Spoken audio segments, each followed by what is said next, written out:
Hi అండి, అందరికీ నమస్కారం. కేఎన్ మల్లీశ్వర్ గారు రచించిన భారతంలో స్త్రీ 9వ భాగం వినేద్దామండి. నా ఛానల్ని తప్పకుండా లైక్ చేయండి, షేర్ చేయండి, కామెంట్ చేయండి, సబ్స్క్రైబ్ చేసుకొని నన్ను సపోర్ట్ చేయండి. తప్పకుండా చేయండి ప్లీజ్. ఆ క్షణంలో ఇక పూర్తిగా శ్రీరామ్ తనవాడు అనిపించింది. తలంబ్రాల సీను వచ్చేసరికి నిద్రతో జోగుతున్న వాళ్ళకి కూడా ఎక్కడ లేని ఉత్సాహము వచ్చేసింది. చెరువు పక్క చేరి ఎంకరేజ్ చేయడం ప్రారంభించారు. చివరికి శ్రీరామ్ పళ్ళెం ఎత్తబోతుంటే ప్రదీప్, బావగారు బొద్దింక గట్టిగా అరిచాడు. పళ్ళెం గబుక్కని కింద పెట్టేశాడు. తమ్ముడు ప్లాన్ అర్థం చేసుకున్న సుధా వెంటనే పళ్ళెంలోని అక్షింతలు శ్రీరామ్ తల మీద వంపేసింది. మోసం, దగ! శ్రీరామ్ ఫ్రెండ్స్ గొల్లున అరిచారు. అమ్మాయిలు అబ్బాయిలు మంటపాన్ని చుట్టుముట్టేశారు. పెద్దవాళ్ళందరూ పెళ్లి సందడిని కుర్రకారుకి అప్పగించేసి దూరంగా కుర్చీల్లో పిచ్చాపాటికి దిగారు. బిందులో ఉంగరాలు తీసేటప్పుడు చూపిస్తాం మా తడాక, మోసంతో గెలవడం కాదు. పెళ్ళికొడుకు తరపు కుర్రకారు ఛాలెంజ్ చేయడంతో ఈ అంశము ప్రాధాన్యత సంతరించుకుంది. బిందులో నీళ్లు కొంచెం పసుపు కుంకుమ వేసి 2 ఉంగరాలు వేసి కాసేపు మంత్రాలు చదివి ఇక తీయండి అన్నాడు. ఇద్దరు ఒకేసారి చేతులు పెట్టారు. మొదటిసారి 2 ఉంగరాలు శ్రీరామ్కి దొరికాయి. రెండోసారి సుధకి దొరికాయి. ఈసారి ఎవరు తీస్తే వాళ్ళదే సంసారంలో పెత్తనమంతా పురోహితుడు ప్రకటించేశాడు. అందరూ గొల్లుమని అరిచారు. యుద్ధ వాతావరణంలా ఉంది పరిస్థితి. మూడోసారి ఉంగరాలు సుధకే దొరికాయి. కానీ వెంటనే శ్రీరామ్ సుధ చేయి పట్టుకున్నాడు. విడిపించుకోబోయింది, వదలలేదు. ముఖం ఎర్రబడింది. ఎంతసేపు వెతుకుతారు, తీయండి త్వరగా ఎవరో అన్నారు. లోపల ఏదో రాజకీయం జరుగుతుంది, రాధిక కనిపెట్టి అంది. శ్రీరామ్ చెయ్యి వదలడని గ్రహించి ఉంగరాలు వదిలేసింది. విజయగర్వంతో బయటకు తీసి పురోహితుడికిచ్చి నాప్కిన్తో చెయ్యి తుడుచుకుంటూ పక్కకు తిరిగి సుధతో థ్యాంక్ యూ అన్నాడు. అంటే ఏంటర్థం? అందరూ విస్తుపోతూ అడిగారు. అర్థం ఏంటంటే భార్య సహకరిస్తేనే భర్త పెత్తనం సాగుతుందని నవ్వుతూ అన్నాడు. పరువు తీసేవరా నాయన, ఫ్రెండ్స్ బాధపడిపోయారు. తర్వాత అప్పగింతల సన్నివేశం. కూతుర్ని పెళ్ళికొడుకు తరపు పెద్దలందరికీ అప్పగించారు. ఎంత ఆపుకున్నా అరుంధతి కళ్ళ నుంచి నీళ్లు ప్రవాహంలా వస్తూనే ఉన్నాయి. మా ఇంటికొచ్చిన పిల్లకి ఏ లోటు ఉండదు చెల్లెమ్మ, బాధపడకండి, పద్మనాభరావు హుందాగా చెప్పాడు. ఒక్కగానొక్క ఆడపిల్ల, పువ్వులాగా పెంచాం. మీ చేతుల్లో పెట్టాక బాధకైనా సంతోషానికైనా మాకు హక్కేముంది? ఏదో కన్న పేగుబంధం కొద్దీ కానీ కన్నీళ్లు తుడుచుకుంది. సుధ మునిపంటితో దుఃఖాన్ని అదిమింది. తల వంచుకున్న కంటి నుండి నీరు బొట్లుగా పడుతుంది. శ్రీరామ్ ఓదారుస్తున్నట్లు ఆమె చేతిని తన చేతుల్లోకి తీసుకున్నాడు. శాస్త్రోక్తమైన కార్యక్రమాలు అయ్యాక సుధకి తన ఫ్రెండ్స్ని పరిచయం చేశాడు. సుధ నడుం చుట్టూ చెయ్యి వేసి అందరికీ పరిచయం చేయడం చూసి పల్లె జనాలు అబ్బురపడ్డారు. బామ్మ వణికే కంఠంతో అప్పగింతలు పెడుతుంటే శ్రీరామ్ ఓపికగా ఆలకించాడు. పెళ్లితంతు ముగిశాక కార్లలో ఇంటికి బయలుదేరారు. సౌమ్య, కరుణ గుమ్మాల దగ్గర పేర్లు చెబితే గాని వదలలేదు. శ్రీరామ్ చెల్లెళ్ళిద్దరికీ హారతి పళ్ళెంలో చెరో 1000 రూపాయలు వేశాడు. కోటి కలలకి ఆశలకి నిలయమైన అత్తింట్లో కుడిపాదం మోపింది సుధ. మర్నాడు ఉదయం సత్యనారాయణ వ్రతం చేసుకుని భోజనాలు పెట్టుకున్నారు. సుధ తరపు చుట్టాలు 50 మంది వరకు వచ్చారు. పెళ్లికి రాని చుట్టాలు వ్రతానికి వచ్చారు. వ్రతం దగ్గర నూతన దంపతులతో పాటు పద్మనాభరావు, మాణిక్యం కూడా కూర్చున్నారు. చాలామంది సుధ బుగ్గల పుణికి అమ్మాయి బాగుందనో వినయంగా ఉందనో ఏదో ఒక మంచి మాట అంటుండేసరికి సుధకి బెరుకుపోయింది. వ్రతము భోజనాలు అయ్యాక పెద్దవాళ్ళందరూ ఉండగానే మాణిక్యం అరుంధతిని ఉద్దేశించి రాత్రికి ముహూర్తం చూసాం, కార్యం ఇక్కడ ఏర్పాటు చేస్తున్నాం అంది. అరుంధతి నొసలు ముడిపడ్డాయి. తమని ఒక్క మాట సంప్రదించకుండా అంతా వీళ్ళిష్టమేనా? కార్యం ఆడపిల్ల వాళ్ళ ఇంట్లో చేయడం మన వైపు ఆచారం, మా ఇంట్లో చేస్తాం అంది. తల అడ్డంగా ఆడించి మా వంశంలో వస్తున్న ఆనవాయితీ ఇది, మా ఇంట్లోనే జరగాలి. అదెలా కుదురుతుంది వదిన గారు? ఊళ్ళో అందరూ రకరకాలుగా అంటారు. పిల్లనిచ్చుకున్నాక ఇక మీరు విషయాలని మాకే వదిలేయాలి. అప్పటి వరకు ముళ్ళ మీద కూర్చున్నట్లున్న ప్రదీప్ లేచి బయటకు నడిచాడు. అతని మొహం అసహనంగా ఉంది. అది చూసి సుధకి ఇంకా సిగ్గుగా అనిపించింది. ఎంత సున్నితమైన విషయానికి ఇలా చౌకబారుగా నలుగురిలోనూ డిస్కస్ చేయడం సుధకి తల్లి మీద కూడా కోపం వచ్చింది. మగాళ్ళు బయటకు వెళ్లారు. మాణిక్యం, అరుంధతి ఎవరూ పట్టుబడవడం లేదు. పెళ్లి కుదిరిన దగ్గర నుంచి మాణిక్యం అధార్టిని భరిస్తున్న అరుంధతి విసిగిపోయింది. ఎంతకీ విషయం తెగదు. చూసి చూసి సుధకి చిరాకొచ్చేసింది. లోపలి గదిలోకి వెళ్ళి అమ్మ ఓసారి ఇల్లారా పిలిచింది. ఆవిడ లోపలికి వచ్చాక ఎందుకు అలా వాదిస్తావు? ఆవిడ ఎలా చెబితే అలా చేయి. అయినా నలుగురిలోనూ నవ్వుల పాలు అవడానికి కాకపోతే ఈ వాదనలు ఎందుకు? అయినా ఇప్పటికిప్పుడు ఇలా హడావిడిగా ఏంటమ్మా ఈ చాదస్తాలు? ఆమె గొంతులో అవమానం. కూతురు మొహం చూసి ఏమనుకుందో ఏమో అరుంధతి మిన్నకుండిపోయింది. సాయంత్రం కార్యం కోసం మళ్ళీ భారీ ప్రయత్నాలు చేయబోతుంటే ఇవన్నీ మోటు పద్ధతులమ్మా వద్దని శ్రీరామ్ వారించాడు. అంతకుముందు గొడవ మూలంగానేమో మాణిక్యం కూడా పెద్దగా మాట్లాడలేదు. కార్యం గదిని అలంకరించారు. మంచం మీద ఇద్దరిని కూర్చోబెట్టి ఏవో తతంగాలు నడిపారు. సుధా ముభావంగా ఉంది. సిగ్గుపడుతుందేమో అనుకున్నాడు శ్రీరామ్. అందరూ వెళ్ళిపోయాక తలుపు వేసి వచ్చాడు. సుధ కూర్చున్నదల్లా లేచి నిలబడి తల్లి చెప్పినట్లు వంగొని కాళ్ళకి నమస్కారం చేసింది. పైకి లేవనెత్తి దగ్గరకు తీసుకోబోతుండగా దూరంగా జరిగింది. అర్థం కానట్లు చూశాడు. సుధకి అప్పటికే చాలా నీరసంగా ఉంది. 3 రోజుల నుంచి సరైన తిండి నిద్ర రెస్ట్ లేకపోవడంతో ఒళ్ళు తూలుతున్నట్లుంది. దానికి తోడు మధ్యాహ్నం కార్యం గురించి డిస్కషన్స్. సున్నితమైన అంశమేదో చెదిరిపోయినట్లు ఉంది. అది కూడగట్టుకునేదాకా అతనికి దగ్గర కాకూడదనిపించింది. అదే విషయం అతనితో చెప్పింది. శ్రీరామ్ డిసప్పాయింట్ అయ్యాడు. అదేంటి సుధా, మళ్ళీ ఈ సమయం వస్తుందా? వద్దన్నట్లు తల అడ్డంగా తిప్పి ఉండిపోయింది. దగ్గరకు తీసుకుని బుజ్జగించి లాలించాడు. ఎంత చెప్పినా వినలేదు. నీ కాలు 2 వేలు పొడవగా ఉన్నప్పుడే అనుకున్నాను నీ పెత్తనమే ఎక్కువని కోపంగా అంటూ మంచం మీద ఓ మూలకు పడుకున్నాడు. సుధకి కొంచెం నవ్వొచ్చింది. అతన్ని బతిమలాడాలని సరదాగా మాట్లాడాలని ఉన్నా ఒళ్ళు సహకరించడం లేదు. తను మంచం మీద ఓ పక్కకు పడుకుంది. 2 నిమిషాల్లో నిద్రలోకి జారుకుంది. ఆ 3 రోజులు ఇదే వరుసతో 3 యుగాలుగా నడిచాయి. తినడం, అలంకరించుకోవడం, ఇంటి నిండా ఉన్న బంధుజనంతో వినయంగా సంభాషించడం. సుధకి విసుగొచ్చేసింది. ఆ విసుగు కనిపించనీయకుండా ఉండడానికి ఎంతో కష్టపడింది. 4వ రోజు కారులో పుట్టింటికి వచ్చారు. రాగానే స్వేచ్ఛగా ప్రాణం లేచి వచ్చినట్లుగా ఉంది సుధకి. బామ్మ పడుతూ లేస్తూ వచ్చి మనవరాలని కుశలమడిగింది. ఏమ్మా 3 రోజులకే చిక్కిపోయావు అంది. మా అమ్మ నువ్వు మరీనే చక్కగా తిని కూర్చున్నదాన్ని చిక్కిపోయిందంటున్నావు. వాళ్ళ అత్తగారికి తెలిసిందంటే నీ పని అయిపోయినట్లే అన్నాడు. కాటికి కాళ్ళు చాపుకుని కూర్చున్నదాన్ని. పిల్ల కుశలం ముఖ్యం కానీ ఎవరేమంటే నాకే. వచ్చిన రోజు సాయంత్రం ప్రదీప్ ట్రైన్ టికెట్స్ సుధకిచ్చి నీకు మ్యారేజ్ గిఫ్ట్ అన్నాడు. ఎక్కడికి ఆశ్చర్యపోతూ అంది. హనీమూన్కి.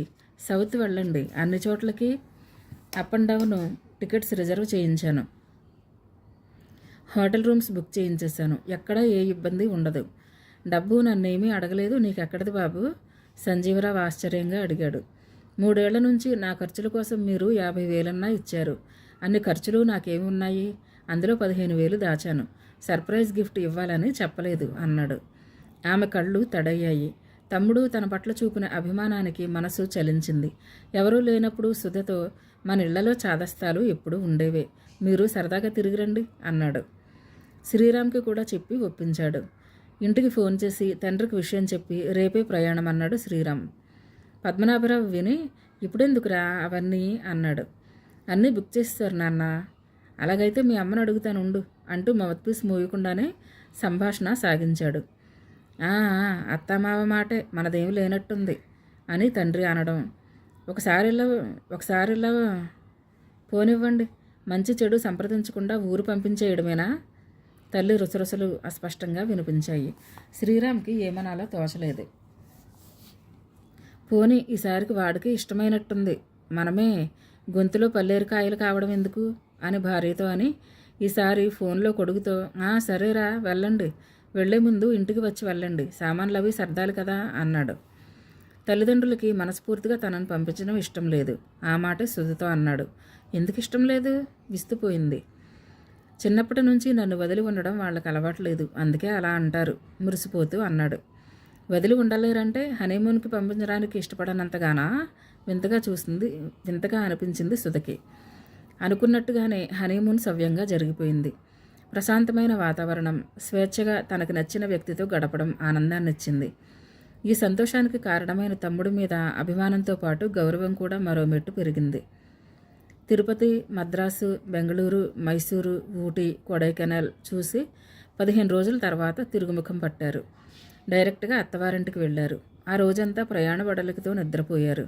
మర్నాడు ప్రదీప్ వచ్చి అక్కాబావలను ఇంటికి తీసుకువచ్చాడు. ఆషాఢమాసం కూడా అయ్యాక సుధని కాపురానికి పంపిస్తామని చెప్పారు. శ్రీరామ్ గుండెల్లో రాయి పడింది.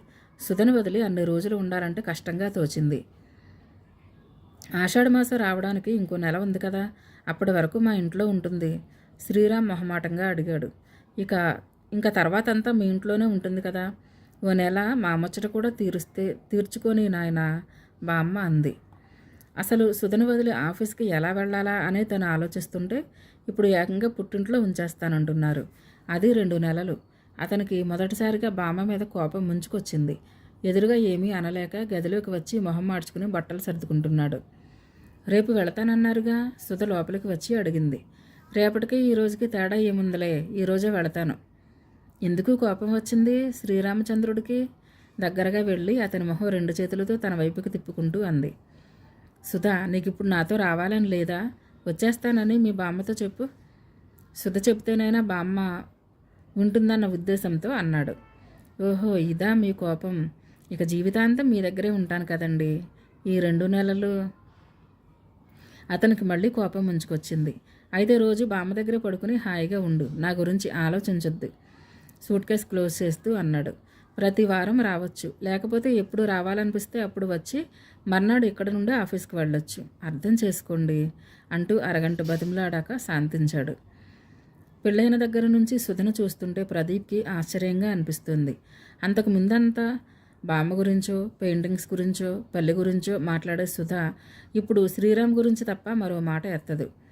ప్రదీప్ తెల్లారు లేచి పొలానికి వెళ్లే ముందు వీధిలో ముగ్గేస్తూ పక్కిళ్ల వాళ్లతోనూ, మధ్యాహ్నం భోజనానికి వచ్చినప్పుడు అష్టాచెమ్మ, చింతపిక్కలు ఆడుతూ తన స్నేహితురాళ్లతోనూ, సాయంత్రం షికారుకు బయలుదేరినప్పుడు తోట పని చేస్తున్న తల్లిదండ్రులతోనూ, రాత్రి పడుకునే ముందు పక్కనే ఉన్న మంచం మీద బామ్మ పక్కలో పడుకుని బామ్మతోనూ ఎడతెరిపి లేకుండా శ్రీరామ్ గురించి చెబుతూనే ఉండేది. ఎంత చెప్పినా తరగని శూణాలు బావగారులో అన్నీ ఉన్నాయా అని ఆశ్చర్యపడుతూ ఒక రోజల్లా చెవి అటు వేసి ఆలకించాడు. సుధమాటలు విని బిత్తరపోవడం తన వంతయింది. అంతా చేసి శ్రీరామ్ ఎప్పుడు నవ్వుతాడు, ఎందుకు కోపం వస్తుంది, ఏం తింటాడు, ఏమి తినడు, తనంటే అతనికి ఎంత ఇష్టమో, ఇలాంటివి తప్ప మరో విషయమే ఉండేది కాదు. ఇక శనివారం వస్తుందంటే శ్రీరామ్ వస్తాడని ఆమె చేసే హడావిడి చెప్పనలవి కాదు. ఇంట్లో అందరినీ హడలు కొట్టేసి శ్రీరామ్ స్వాగత సత్కారాలకి అందరినీ సిద్ధం చేస్తుంది. అన్నీ అతనికి ఇష్టమైనవే వండాలి. ఆఫీసులో అలసిపోయి వస్తాడు కాబట్టి ఇల్లు ప్రశాంతంగా నిశ్శబ్దంగా ఉండాలి. ఇంటిల్లపాది అతని అడుగులకి మడుగులొత్తాలి అన్నట్లుగా ఉండేది ఆమె ప్రవర్తన. ఓ రోజు ప్రదీప్ ఆగలేక, ఇక్కడ ఉండగానే మీ ఆయన గురించి తప్ప మమ్మల్ని పట్టించుకోవడం లేదు, అత్తారింటికి వెళితే గుర్తే ఉండం అన్నాడు. ఎప్పటిలా అలగలేదు, నవ్వేసింది. మొగుడితో శుభ్రంగా ఉండటమే మనకు కావాలి. నీ పెళ్ళాం వచ్చాక నువ్వెంత కొంగొట్టుకు తిరుగుతావో మేము చూడమా అంటూ బామ్మ వత్తాసి వచ్చింది. ఆషాఢమాసం ప్రవేశించగానే కోడలికి భారీగా ఆషాఢపట్టి పంపించింది మాణిక్యం. శ్రీరామ్ని అత్తారింటికి వెళ్ళొద్దని చెప్పింది. శ్రీరామ్ గిలగిల్లా ఆడిపోయాడు. అందుకే తల్లికి తెలియకుండా ఆ నెలలో 2-3 సార్లు సుధని ఏలూరు రమ్మని ఫోన్ చేశాడు. ఆమెకి సిగ్గుగా ఉండేది. ప్రదీప్ అర్థం చేసుకుని దింపి వచ్చేవాడు. ఏ సినిమాకో హోటల్కో వెళ్ళి కాలక్షేపం చేసేవారు. ఇంకా ఓ వారానికి ఆషాఢం వెళ్ళిపోతుందనగా ఆ రోజు సుధా ఏలూరు వస్తుందని, ఇద్దరం సినిమాకి వెళతామని మాటల సందర్భంలో శ్రీరామ్ అన్నాడు. ఆ మాటలు రుచించినట్లు తల్లిదండ్రులిద్దరూ మాట్లాడలేదు. ఇంకో వారంలో అమ్మాయి ఎలాగూ వస్తుంది కదరా, మాణిక్యం అంది. అయితే ఏంటమ్మా? వెళ్ళేవాడు ఆగి అన్నాడు. పెద్దవాళ్ళు ఏవో ఆచారాలు పెడతారు, కొన్ని పాటించక తప్పదు. పాటించకపోవడం ఏముంది? అయినా తను ఇక్కడికి రాదుగా. ఇలాంటి చాదస్తాలన్నీ పెట్టుకుంటే ఎలా? పెళ్ళంతో సినిమాకి వెళ్ళడం కూడా డిస్కషన్కి కారణం రావడం అతనికి నచ్చకపోవడంతో విసురుగా అనేసి వెళ్ళిపోయాడు. ఆ రోజు ఆదివారం కావడంతో శ్రీరామ్ తప్ప అందరూ ఇంట్లోనే ఉన్నారు. సౌమ్య, కరుణ 1 గంటకల్లా భోజనాలు చేసి బెడ్రూమ్లో మ్యాగజైన్స్ చూస్తూ ముచ్చట్లాడుకుంటున్నారు. పద్మనాభరావు హాల్లో సోఫాలో కూర్చున్నాడు. మాణిక్యం యాపిల్స్ కడిగి చాకుతో కోస్తూ ఒక్కో ముక్క భర్తకి అందిస్తుంది. అతని ముఖం ఏదో ఆలోచిస్తున్నట్లు గంభీరంగా ఉంది. శ్రీరామ్ బయటకు వెళ్ళిన దగ్గర నుంచి అతను అలాగే ఉన్నాడు. ఏమండి అలా ఉన్నారు? మాణిక్యం ఆగలేక అడిగింది. దీర్ఘంగా నిశ్వసించాడు. ఏం లేదు మాణిక్యం, ఉదయం వాడికి ఎంత కోపం వచ్చిందో చూసావా? ఆ, పెళ్ళాం బెల్లమని పెద్దలు ఎప్పుడో చెప్పారు. ఇది వరకు ఎప్పుడన్నా మన మాటకి ఎదురాడా? అంటే ఆగేవాడు. పెళ్ళయిందిగా, పెద్దవాడు అయ్యాడు. వాడిష్టం, వెళితే వెళ్ళొచ్చు. కానీ అమ్మాయిని అట్టా టౌన్లంటా తిప్పితే వియ్యంకుడు ఏమనుకుంటాడు? గొంతుకులో కించిత్ ఆందోళన. ఓ నిమిషం ఆగి, కొత్త పెళ్ళం, మోజు కొద్దీ వెళ్తాడు, ఎవరు మాత్రం ఏమనుకుంటారులేండి, విషయం తేలిక చేస్తూ అంది మాణిక్యం. శ్రీరామ్ సాయంత్రం వచ్చాక తల్లిదండ్రుల ముభావం చూశాక కానీ ఉదయం తను వాళ్ళని ఎంతగా నొప్పించింది అర్థం కాలేదు. ఆ రోజు ఆ మర్నాడు సుధ అత్తమామల్ని, అత్తింటిని ఎలా పొగిడింది, తను ఇక్కడికి రావాలని ఎంత ఆరాటపడుతోంది, వైనాలుగా వర్ణించి వాళ్ళని శాంతింపచేశాడు. సుధని అత్తింటికి పంపించేటప్పుడు సారి ఘనంగా ఉండాలని బామ్మ పట్టుబట్టడంతో ఇంటిలో మళ్ళీ హడావిడి మొదలైంది. శ్రీరామ్తో సహా అత్తింటి వారందరికీ బట్టలు, 3 రకాల స్వీట్సు, 2 రకాల హాట్లు, చలివిడి, పసుపు, కుంకుమ, సున్నిపిండి, స్టీల్ బాక్సులతో సహా ఒక 6 నిండిపోయేంత సామాను రెడీ అవుతుంది. సుధతో పాటు అరుంధతి బయలుదేరుతుంది. సంజీవరావు తనకు వేరే పని ఉందని ప్రదీప్ని వెళ్ళమని చెప్పాడు. ప్రదీప్కి వెళ్లాలో వద్దోనన్న ఊగిసలాట ప్రారంభమైంది. శ్రీరామ్ వాళ్ళ ఇంటి వాతావరణం ఊపిరాడనట్లు బిక్కిరిగా అనిపిస్తుంది అతనికి. దానికి తోడు మాణిక్యం ప్రవర్తన ఆమెడు దూరంలో ఉంచుతున్నట్లు అనిపిస్తుంది. పైకి బాబు అంటూ ఆప్యాయతగా మాట్లాడినా అది మనసులోంచి వచ్చినట్లుగా ప్రదీప్ ఫీల్ అవ్వలేదు. అరుంధతి దగ్గర తను రానని, పెద్దమ్మగారి అమ్మాయిని కబురు చేస్తానని అన్నాడు. పెద్దమ్మగారి అమ్మాయికి కబురు చేస్తానని అన్నాడు. వద్దురా, మొన్న పెళ్ళికే స్కూల్స్ పోతున్నాయని చాలా గొడవ చేసింది. అయినా 2 రోజులుండి వచ్చేసేదానికి కూడా బాధ ఏమిటి? 2 రోజులే కళ్ళు తేలవేశాడు. ఈ సంభాషణ వింటున్న సుధకి కోపం ముంచుకొచ్చింది. నా ఇంటికి వచ్చి 2 రోజులు ఉండడానికి ఆలోచిస్తున్నావు అంటే మీ ఇంటికి నేను రాకూడదా? నా ఇల్లు మీ ఇల్లా? మరీ ఆశ్చర్యపోయాడు. ఈ 2 పదాలే చాలు సుధ అంతరంగం ఆవిష్కరింపబడడానికి. అతనికి మనసులో కొంచెం బాధ కలిగింది. ప్రదీప్ ఎప్పుడు సుధకి పెళ్ళైనా పరాయిదిగా భావించలేదు. ఈ ఇంటికి తనే హక్కుదారుడిగా ఉండాలని అతనికి లేదు. సుధ శ్రీరామ్తో సహా వచ్చి ఇక్కడే ఉన్నా అతనికి ఏ బాధ ఉండదు. పైగా సంతోషిస్తాడేమో కూడా. అతనికి బయట స్నేహితులు ఎవరూ లేరు. ఉన్నవాళ్లతో అంతగా సాన్నిహిత్యం లేదు. ఎక్కువ సుధతోనే తన భావాలు పంచుకునేవాడు. అలాంటిది పెళ్ళైన దగ్గర నుంచి మీ ఇల్లు, మా ఇల్లు, మా వాళ్ళు అంటూ తనంతటి తానే తమకు దూరం కావడం అతనికి కొరుగుడు పడటం లేదు. పెళ్ళయ్యాక ఆడవాళ్లు అత్తారింటిలో పుట్టింటి గౌరవం గురించి చెబుతుంటారని, ఎప్పుడెప్పుడు కన్నవారింటికి రావాలా అని ఎదురు చూస్తుంటారని అతనికి ఒక అభిప్రాయం ఉండేది. సుధను చూస్తుంటే మెల్లగా ఆ అభిప్రాయం మారుతూ వస్తుంది. ప్రదీప్ ఇంకొంచెం ఆలోచించగలిగితే సుధ తనకు తెలియకుండానే కొత్త పరిసరాలు, కొత్త పద్ధతులకి అలవాటు పడటం అనే యుద్ధానికి మానసికంగా సిద్ధమవుతుందనే విషయాన్ని గ్రహించగలిగి ఉండేవాడు. ఆ సిద్ధపడడం అన్నది ఆమె ఒక్కతే చేస్తున్న పని కాదు. ఆమె ముందు కొన్ని తరాల స్త్రీలు ఆ యుద్ధాన్ని చేశారు. గెలిచిన వాళ్ళు అధికారాన్ని హస్తగతం చేసుకున్నారు. గెలవని వారు మానసికంగానో శారీరకంగానో మరణించారు. రెండు మార్గాలకి మధ్య జీవితాన్ని ఆనందించిన వారు చాలా తక్కువగా ఉండొచ్చు. తమ్ముడు ముఖాన్ని చూసి, నిజంగా రావటం ఇష్టం లేదా దీపు? జాలిగా అడిగింది. తల విదిలించి ఆలోచనల్ని వదిలించుకున్నాడు. అదేం లేదు, వస్తాను అన్నాడు. సుధ బయలుదేరే రోజు బామ్మ చాలా దిగులు పడింది. ఇక్కడ నన్ను పట్టించుకునేది ఎవరే? మా అమ్మ అంటూ కొంగు పట్టుకుని తిరిగేదానివి, ఇక ఒంటరి పక్షిలా బతకాలి దుఃఖంగా అంది. అరుంధతికి ఒళ్ళు మండుతోంది. ఎవరైనా ఈ మాటలు వింటే ముసలత్తగారని కోడలు చూడటం లేదనుకుంటారు. అట్టా ఉంటాయి ఈవిడ మాటలు అనుకుంటూ. మీ అమ్మ చూసారా ఎట్లా అంటుందో అన్నట్లు భర్త వంక చూసింది. తల్లి మాటలకి భార్య చూపులకి నవ్వుకుంటూ తల పంకించాడు. రోజు ఫోన్ చేస్తాగా మా అమ్మ, నాకు నిన్ను వదిలి ఉండాలంటే బాధే. సుధ అందే కానీ ఆమె గొంతులో బాధ లేదు. మనిషి చాలా హుషారుగా ఉంది. శ్రీరామ్ ప్రేమ, అతని మాటలు ఆమెకి పదే గుర్తుకొస్తున్నాయి. అతన్ని వదిలి క్షణం కూడా ఉండలేని అనిపిస్తుంది.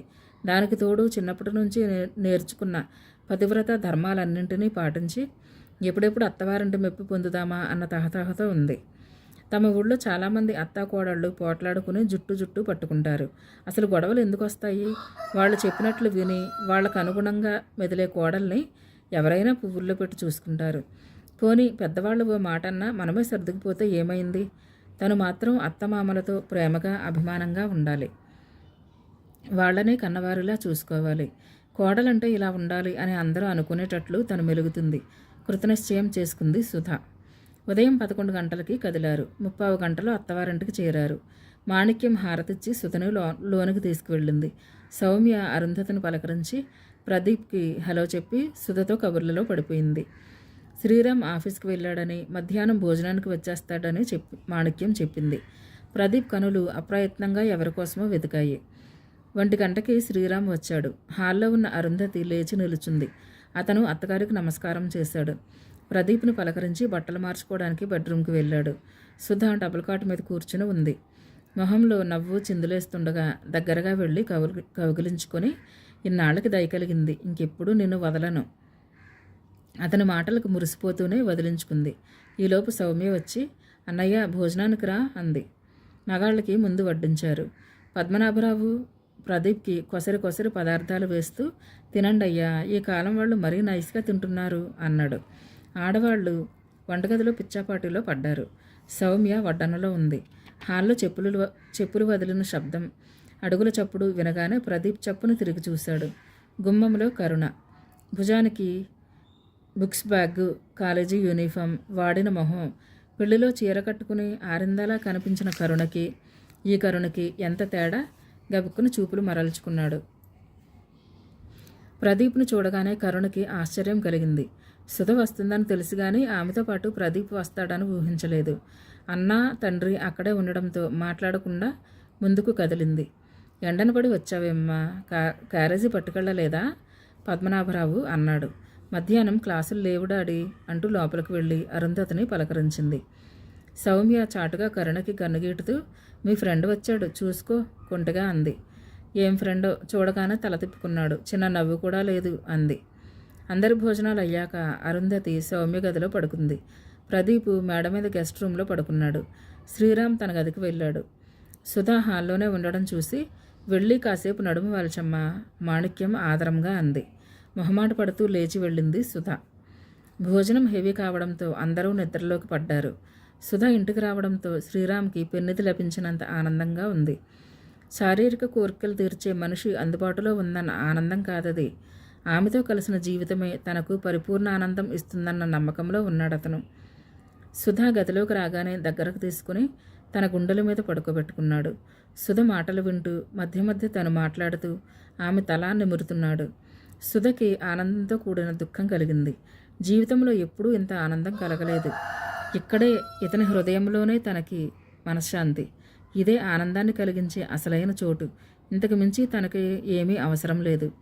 ఇక జీవితంలో తన ఇష్టం అనే దాన్ని వదిలేసి ప్రతి అంశం భర్త కోసమో కుటుంబం కోసమో ఆలోచించాలి అన్న విషయాన్ని ఆమె ఆ క్షణం నుంచి అలవాటు చేసుకోవడం ప్రారంభించింది.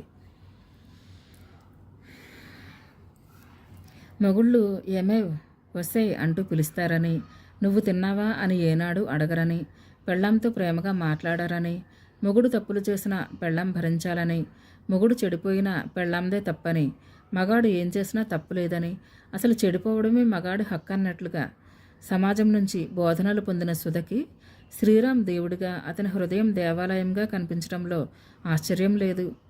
కరుణ మంచం మీద దొర్లుతుందే గాని నిద్ర పట్టడం లేదు. అతను తనను చూసి గబుక్కున తల తిప్పుకోవడం తలుచుకున్నప్పుడల్లా ఉక్రోషం వస్తుంది. పోనీ అందరిలో మాట్లాడకపోయినా చిన్న నవ్వు నవ్వొచ్చుగా. తను నవ్వబోయిందే, కానీ అతను తల తిప్పుకోవడం చూసి ఆగిపోయింది. అతన్ని ఎలాగైనా పలకరించాలి. ఎలా? కిటికీలోంచి బయటకు చూస్తుంది. ఆకాశం నుండా మేఘాలు కమ్ముకుంటున్నాయి. ఉసిరికాయంత చినుకులు ఒకటి అరా పడుతూ తమ వెనకాల వచ్చే చినుకు స్నేహితులు గట్టివారేనని హెచ్చరిస్తున్నాయి. కరుణకి సడన్గా గుర్తొచ్చింది. ఉదయం చాకలి మేడ మీద బట్టలు ఆరేసిందని. నిద్రపోతున్న సౌమ్యను కుదిపి, వర్షం వస్తుంది, మేడ మీద బట్టలు తడిసిపోతాయేమో అంది. అబ్బా నిద్ర చెడగొట్టకే, తడిస్తే తడిసాయిలే బద్ధకంగా అంటూ అటు తిరిగి పడుకుంది.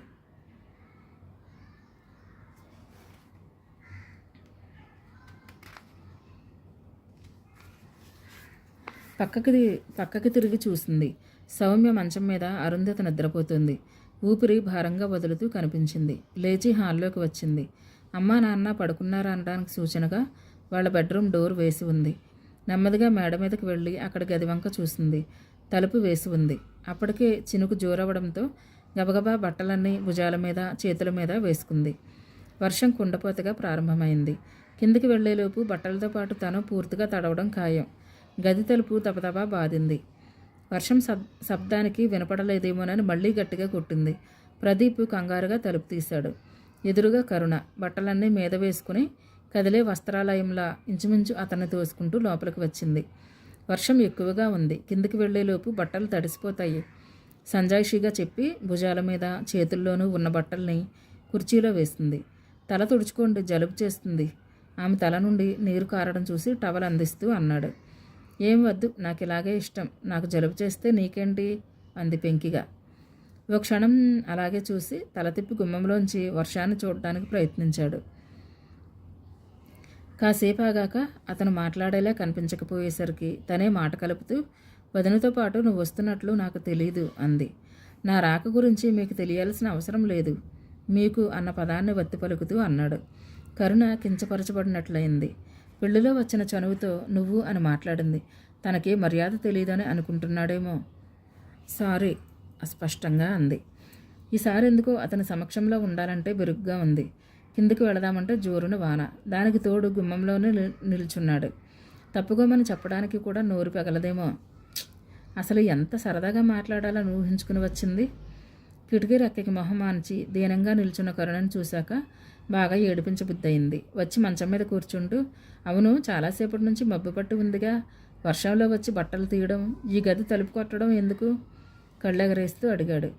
ఓ క్షణం అర్థం కానట్లు కనురెప్పలు టపటపలాడించింది. అంతలోనే తమాయించుకొని, అంటే ఎప్పటి నుంచి మబ్బు పెట్టి ఉంది, ఎప్పుడు వాన పడుతుంది, ఎప్పుడు తలుపు శబ్దం అవుతుంది అని ఎదురు చూస్తూ కూర్చున్నారా సవాల్గా అంది. బాబోయ్ అన్నట్లుగా కళ్ళు మూసుకుని తల విదిలించాడు. అతని యాక్షన్కి కోపం ముంచుకొచ్చింది. ఇతనికి అసలు కృతజ్ఞత లేదు. పెళ్లిలోనూ తర్వాత తన ఫ్రెండ్ అని డిక్లేర్ చేయబట్టే కదా అక్క వాళ్ళు ఏడిపించడం మానేశారు. లేకపోతే ఉండేది ఇతని పని. ఇందాక ఎంతసేపు ఆలోచించింది. ఫ్రెండ్ కదా, చక్కగా ట్రీట్ చేయాలని. మీకు ఎన్నేళ్ళు ఉంటాయి? సడన్గా ఊహించిన ప్రశ్న రావడంతో ఉలిక్కిపడింది. ఏం అనుమానంగా చూస్తూ అంది. ఇందాక మిమ్మల్ని కాలేజీ యూనిఫామ్లో చూసి ఎవరి కిడ్ ఇంత ముద్దొస్తుంది అనుకున్నాను. తర్వాత మీ నాన్నగారు పలకరించడం చూసి గుర్తుపట్టాను. అతని గొంతు నిండా అల్లరి. మాట్లాడకుండా సీరియస్గా చూసింది. ఇంతకీ ఓ 5 ఏళ్ళు ఉంటాయా వేళ్ళు చూపిస్తూ అడిగాడు. మాట్లాడకపోవడం చూసి పోనీ 6, 7, 8, 8 కన్నా మాత్రం ఎక్కువ ఉండవు గ్యారంటీ నిశ్చయంగా అన్నాడు. యూ కుర్చీలో బట్టల్ని ఉండచుట్టి అతని మీదకి విసిరింది. వాటిని ఉడుపుగా చేత్తో పట్టుకొని, పసిపిల్లలకి ఇంత కోపం రాకూడదమ్మా అన్నాడు. మీరు ఇంక నాతో మాట్లాడొద్దు తర్జన చూపిస్తూ అని దబదబ అడుగులేస్తూ బయటకు నడవబోయింది. నైటీ అడ్డుపడడంతో పడబోయి ఆపుకుని నైటీ ఒకంత పైకి పట్టుకుని వర్షంలోనే కిందకి దిగిపోయింది. రెప్పపాటులో కనిపించిన తీరైన ఎర్రని పాదాలు, వాటికున్న మువ్వల పట్టీలు అతని మనసులో తిష్టవేశాయి.